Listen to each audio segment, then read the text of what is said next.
Thank you, Trustee Grable. It is my pleasure now to introduce this evening's speaker. Our speaker today has demonstrated a lifelong commitment to advancing excellence in the military and in corporate America. Jemal O. Gibson is a pharmaceutical executive with Alchemies, Inc., where he leads the Southeast region.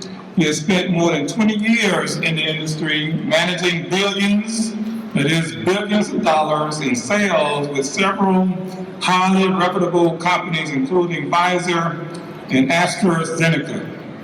Prior to beginning his corporate career, he served as an infantry officer in the United States Army, graduating at the top of his infantry officer basic course class and completing the elite U.S. Army Ranger and Airborne schools.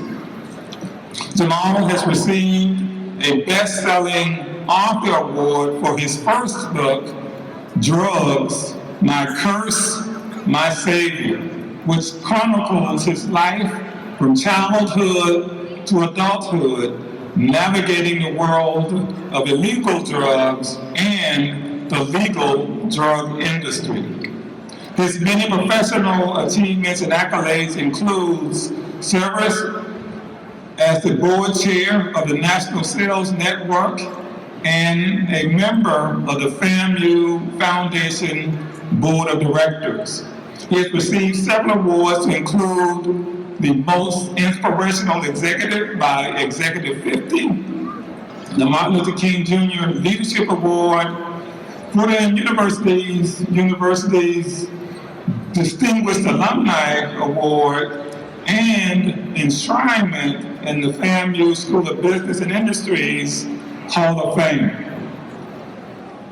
Gibson earned a bachelor's degree, graduating with honors from FAMU in 1993. At this time, Rattlers, family, and friends, please join me in giving a warm welcome back home to our speaker, Jemal O. Gibson.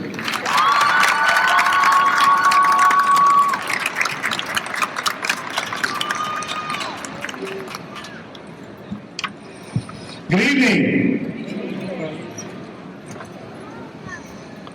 What would you do with your life if you could not fail? So let me ask this question again. What would you do with your life if you knew that you would not fail? I want you to think about that for just a minute and I'll come back to it. Let me extend my greetings to President Larry Robinson, the Board of Trustees, the Foundation Board, the outstanding faculty and dedicated staff, to all the moms, dads, grandparents, and extended family and friends, and most importantly, the magnificent graduates of Florida Agricultural and Mechanical University. Congratulations, I salute you. Now, I've had the honor and the blessing of speaking all over the country, some parts of the world. But I'm extremely honored to be here because this is home for me. This is home, the highest of 7 hills. I mean, I'm so excited. I literally went and bought me some new clothes too. And my wife said, well, you're not graduating? But I'm really excited to be here. There's 3 stories I want to talk about today. I want to talk about my story, your story, and then our story. So I know that it was stated just a little bit about who I am, but I'm not here as a corporate executive. I'm not here as a motivational speaker, and I'm not here as an author. I am here as a rattler. And I want to share with you that sometimes it's not about where you are, but how far you had to travel to get there. All right. If you rewind the clock 47 years from today, I was born to parents who were addicted to heroin in Chicago. They were incredibly beautiful and intelligent parents. They just made some mistakes, and it impacted the rest of their life as it did for mine. First story my father ever told me when I was a young man is he said, you used to watch your mother and I get high every single day. several times a day, through the week and through the months. He said, so one time we were getting high and we came out of this little room that was kind of separated by beads. And he said, I saw you sitting there with a string wrapped around your arm, poking it with a pencil. I was one. I was one. Rattlers, that is the power of observation, right? So it's interesting that under these circumstances, how can we expect our children who are trapped in these situations to get out of those generational curses? It was just announced this week that the CDC said that more people have died of heroin overdoses this year than gun violence. So by age 1, my father was sent to jail, my mother was lost in the world of drugs, and I was sent to live with my grandmother in the projects of Chicago. By age 5, I had seen my mother brutally beaten. My father had just gotten out of jail, but he was still struggling, and almost everyone in my family, in the house that I was living in with my grandmother, used drugs, sold drugs, went to jail for drugs, and some of them actually died for drugs and alcohol abuse. By age 10, my dad had been shot. I saw my brother use drugs for the first time and he was 14. And my mother was still struggling with her drug addiction. By 16, I had lived with 6 different families, some of them a couple times. I'd gone to 11 different schools. I will tell you that I was lost, spiraling down. Fortunately, I was exposed to Whitney Young Magnet High School by my godmother, Ina Wright. And that's where Michelle Obama actually graduated from.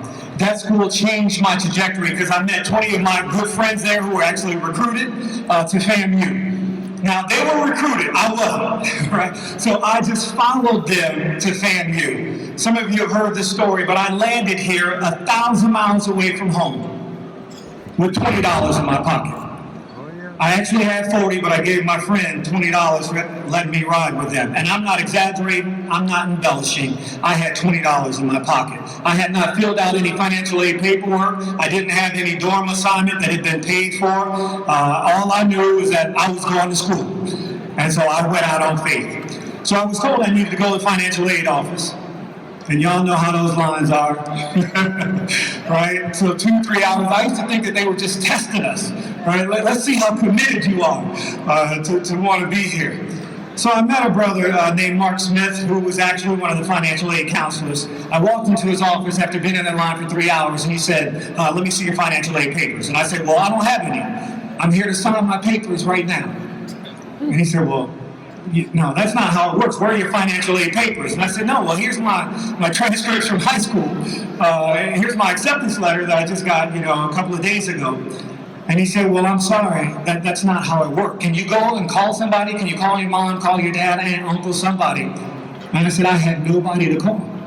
And he said, well, I'm sorry, I can't help you. So he sent me out. So I left. And like a dedicated, I could feel maybe some of that Rattler venom was starting to get in me because there was another financial aid going to see somebody else. And so I got in that line, right? And this time the brother was Bob Gibson. And so I'm thinking, all right, well, Jemal Gibson, Bob Gibson, maybe we're family, maybe we're related, that's going to be my angle, right? But as I went through talking with Bob, he told me the same thing. And at that point, I will tell you, I was dejected. So as I walked out of his office, and there was a long line of students, the tears started to roll down my eyes. And I realized at that point that I don't even have any money to get back home. So there used to be a telephone right outside of the building there, and I called my father, collect. He was at my godmother Pine's house. And that's when my father gave me more than tuition. He gave me more than anything I could have asked for. He said, son, you are a good human being. You were smart, you were intelligent, you were loving, you were kind. He said, but you can't come home. You have to find a way. Find a way. And as my father continued to talk to me, I got a little bit more confidence. When I hung up the phone, I went back into the administration building, and I said, well, I got to talk to somebody else. And that's when I was told I could go see Dr. Richard Flamer. He is the Dr. Hudson, or was the Dr. Hudson of that time.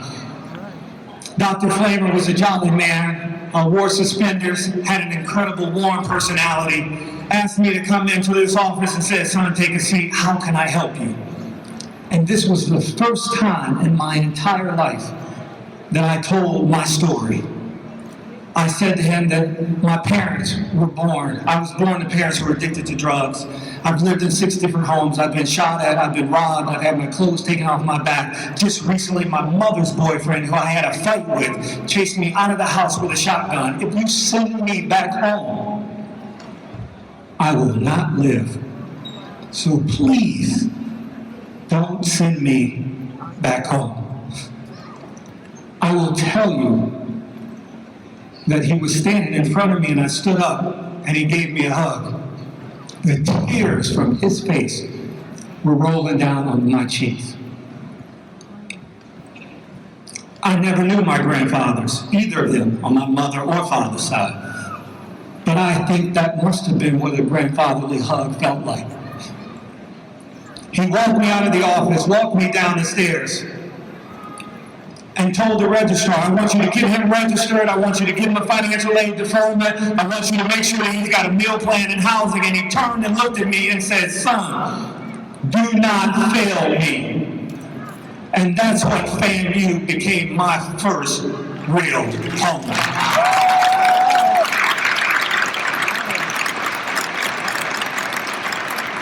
And since then, graduates, you will find that your FAMU lead will be an integral part of your life for the rest of your life, inspiring you and supporting you during your triumphs and your trials.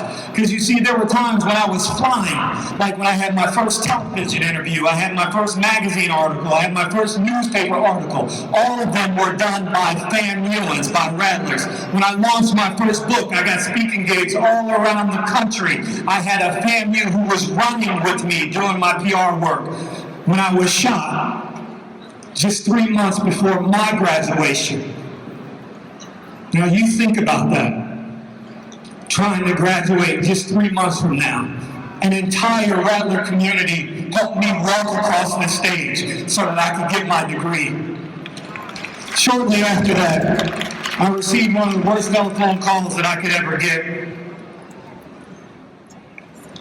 And it was a call telling me that my father had died of a drug overdose. Just 1 year later, I got that same telephone call telling me that my brother had died of a drug overdose. I will tell you, I was on my knees, but there were Rattlers who were crawling with me, helping me to get through it. Just a couple of years from there, in a small hospital room with 10 people in it, as I held my mother's hand and she took her last breath. Due to decades of drug and alcohol abuse, I fell to my belly, but there was a Rattler in that hospital room with me, and they slithered with me to help me move forward. So I know you all have heard Martin Luther King say this before, that if you cannot fly, then you must run. If you can't run, then you must walk. If you can't walk, you must crawl. And in true Rattler spirit, if you can't crawl, then you slither forward. But whatever you do, you keep moving forward, because that's what Rattlers do.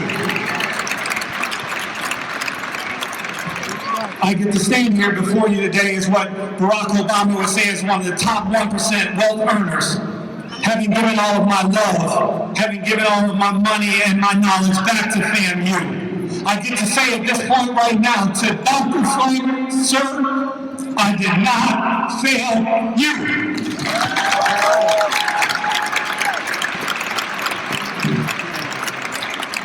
And it's interesting how God works sometimes. Right? The very thing that you feel like you were cursed by can be your savior. The irony that my brother at one point was selling drugs at the same time that I was selling drugs. And he used to call me the real Nito Brown. Except he was destroying lives and I was saving lives. And consider now that I run the southeast part of this country, but we have the only FDA-approved drug to prevent relapse to heroin addiction. It's an incredible honor.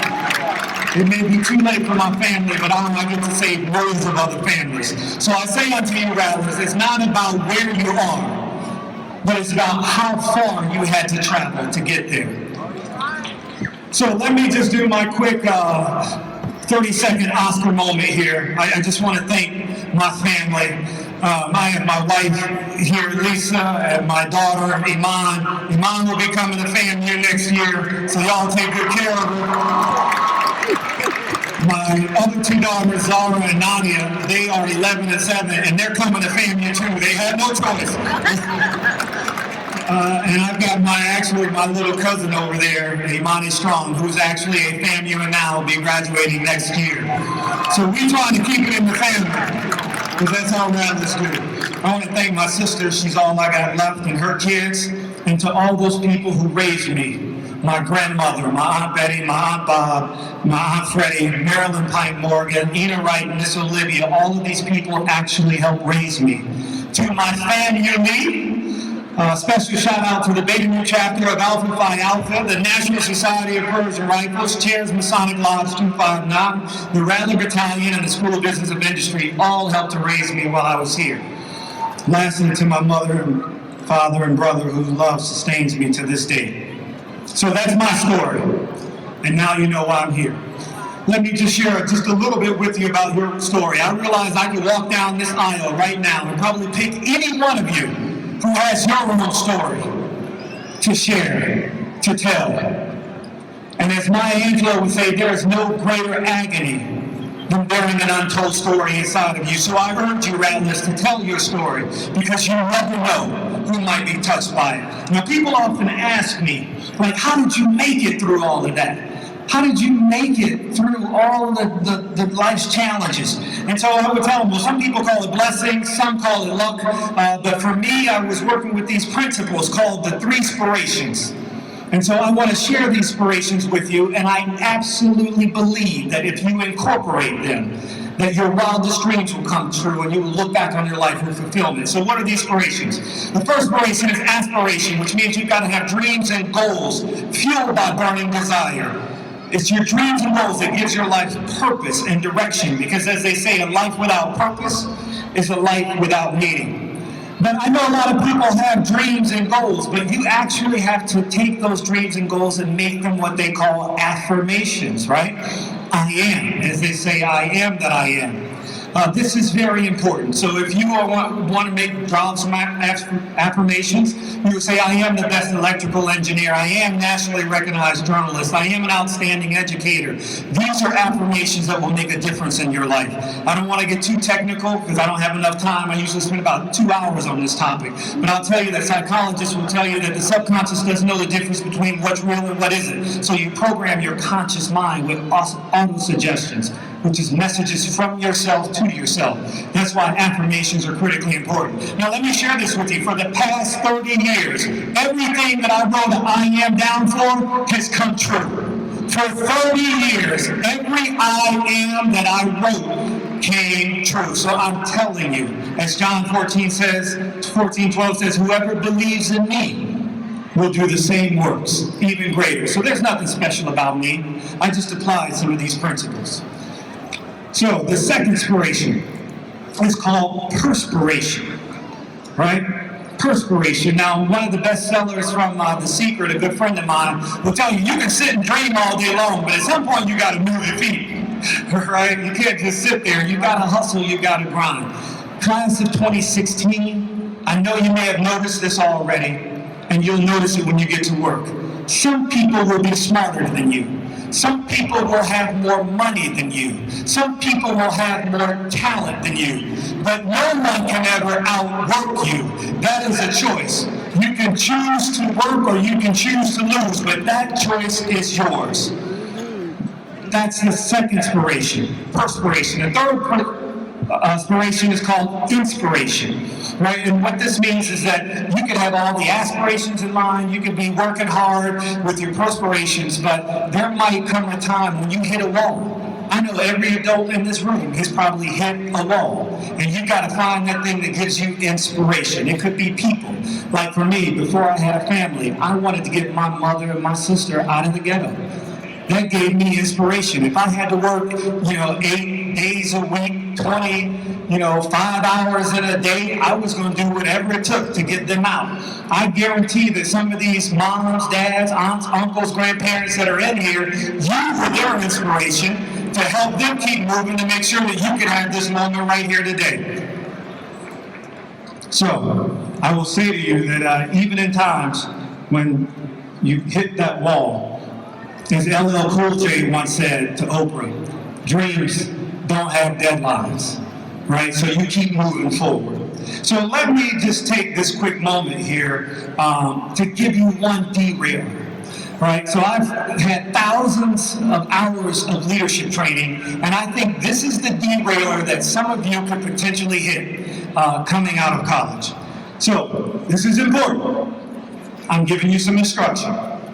I want you to go out tonight, and I want you to have a great time, right? I want you to party. I want you to grab on it. I want you to juju on that beat. I want you to nigga on it. I want you to do all of that, right?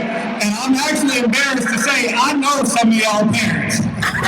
and they ain't doing that. They still scrubbing the ground and squirreling and all of that. So y'all do that for them too. Now, after you do that tonight, I want you to do the same thing tomorrow, right? You go out and party. Now on Sunday, some of y'all are going to go to church and thank the Lord one more time again for this moment. But this is what I want you to do Sunday afternoon. I want you to pull your phone out, get your computer out, and I want you to sanitize your social media. Right? What went on in college stays in college. Right? That doesn't need to be exposed to everyone. So all those photos over the years where you was name scrubbing the ground, passed out at Patty Flip for whatever reason, you need to go in and delete those photos. You need to hide them. You need to put it away. Now this is why this is really important. This is why it's important. Let me give you an example. In all my years of interviewing and hiring hundreds of people, I've had over 1,000 people that I've led. I've trained thousands of people through the years. I've seen more hardworking people derailed in their careers in the past 5 years, all because of their social media. They've either lost a job, not got a job, lost a promotion, or left a job, all because of what was on their social media. So here's a real life example. I hired a FAMU a few years ago. Extremely intelligent, was a football player. His salary was $150,000. His bonus was $40,000. Plus he had a company car and he had an expense account. Extremely talented. After I introduced him to his team, somebody on his team went to his Facebook page, found a photo, sent it to the entire team and said, do we want to be led by this person? And he never recovered from that. He left the company shortly after. So I want to be really clear. I know how to beat this horse dead. I'm going to revive it and beat it dead again. I don't care if your page is too cute for you and Jay Smooth and them, and you think ain't nobody going to find you. But I'm telling you, companies will pay organizations money to research you and see what's on your pages. So clean them up. Sanitize your social media pages. Protect your brand.